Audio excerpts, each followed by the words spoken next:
If you use FluentCRM, you've probably seen the Resend to Unopens feature and thought it sounded like a great, quick win. Grab everyone who ignored your email, hit resend, and watch your open rates climb. It doesn't really work that way. And today I'll show you why, plus the two-segment method I use instead that actually fixes the problem instead of just repeating it. The logic behind Resend to Unopens sounds reasonable. Someone didn't open your email, so you send it again and hope they catch it the second time. Here's the problem. You're sending the same exact subject line to people who already ignored it once. If your subject line didn't earn a click the first time, nothing changes the second time around. You're not fixing the reason they skipped it. You're just hoping for a different result from the same input. There's a second, quieter issue. This feature treats every non-converting contact the same way, but not opening an email and opening it and then ignoring the link are two completely different problems. One is a subject line problem, the other is a body or offer problem. Blasting both groups with identical resend solves neither.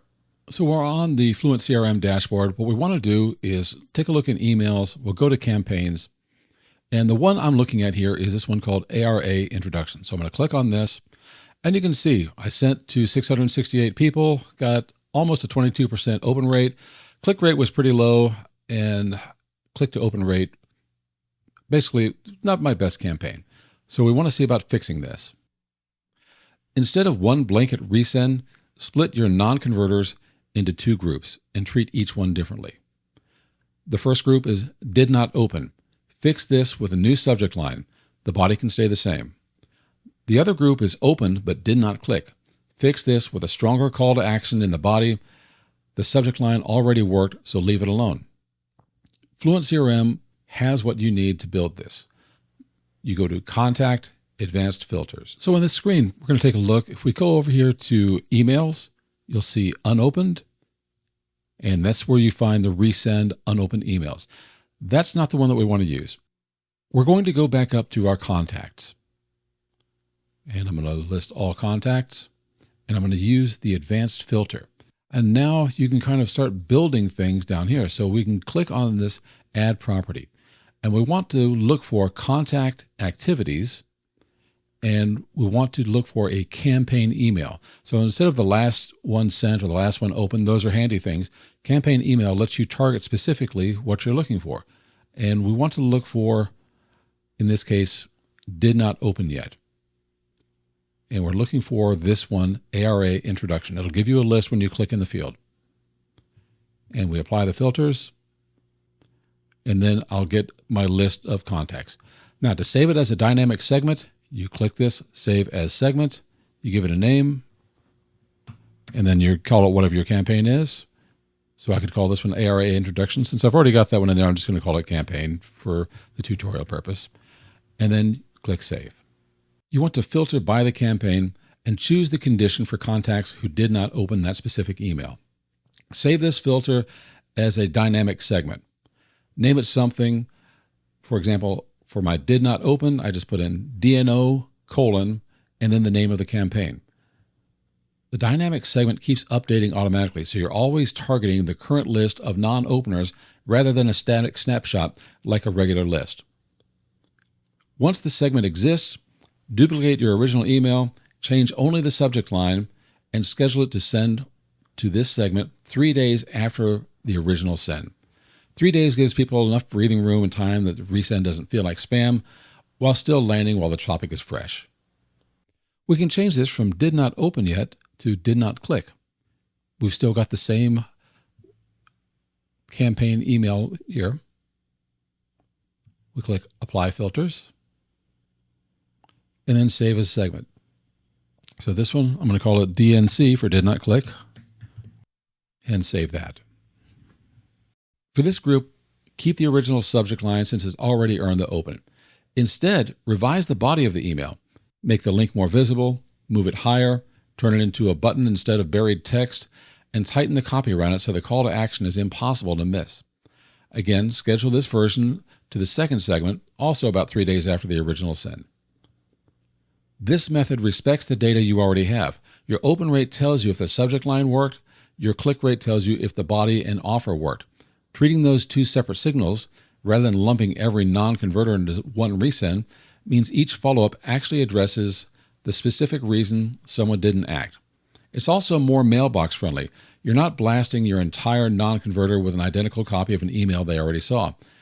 You're sending a genuinely different message to each group, which is exactly the kind of behavior that protects your sender reputation over time. So as I mentioned, I did this on a real email. Now, let's take a look at what worked, what didn't work, and what I found out as a result. So this was my email. I was trying to get people who are already on my list to understand about the lead magnet that I had, and I wanted to share it with everybody. I sent that out, 671 recipients, open rate, again, almost 22%, a very unimpressive click rate. I waited a time for this to pass, so I think I sent this out on Thursday or Friday, and I didn't want to send it on the weekend, so I waited till the following Monday. So for those that did not click, I sent this out to 135 recipients. Much better open rate. These are people who opened the email before. By changing things up, they definitely opened again. I improved my click rate. Smaller audience, but improved the click rate. Now, for the did not open group, I changed the headline here. I had 525 recipients. My open rate was pretty poor. My click rate was pretty poor. But that taught me something as well, too. It taught me that those people that were on my list were not interested whatsoever in what I was offering them. In fact, I went back, I looked through some of them, and I looked at other reports to see when was the last time they opened an email message. Are they really engaged or not? Some of them, I just went ahead and deleted off of my list. About 67 people, I think. Not that they're bad people, but here's the thing that you want to keep in mind. When you look at your metrics, you find out who is or who isn't engaging. If you're sending emails to a list that isn't engaged, then that is a bad signal for your trustworthiness. If things go to a lot of different mailboxes, they never get opened up, then your reputation for your mail sending decreases. So you want to send things to a list of people who are interested in what you're sending them. This is my fault because I built my email list. Well, a lot of people said, oh, you got to build your list. I didn't really understand at that time. Well, yeah, it's one thing to build your list. It's another thing to build your list on what it is that you're offering. And I've been kind of around the horn a little bit on what I was offering. I'm really dialed in now.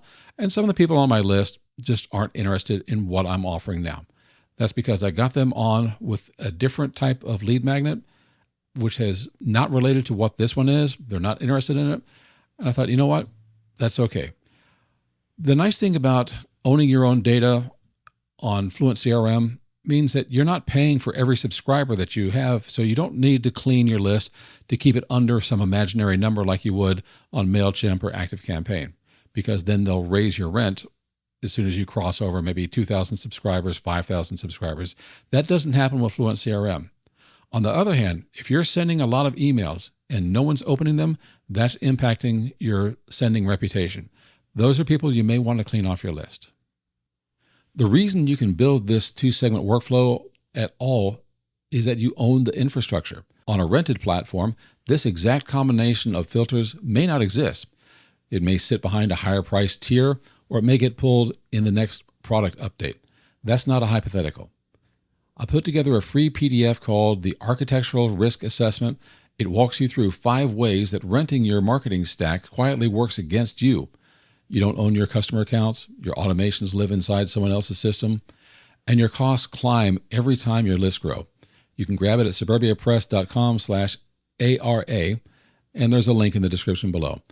And I'll also send you more workflows like this one straight to your inbox.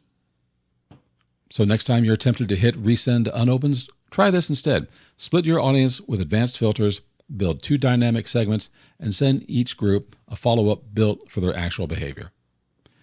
Again, you can grab the Architectural Risk Assessment at suburbiapress.com/ARA.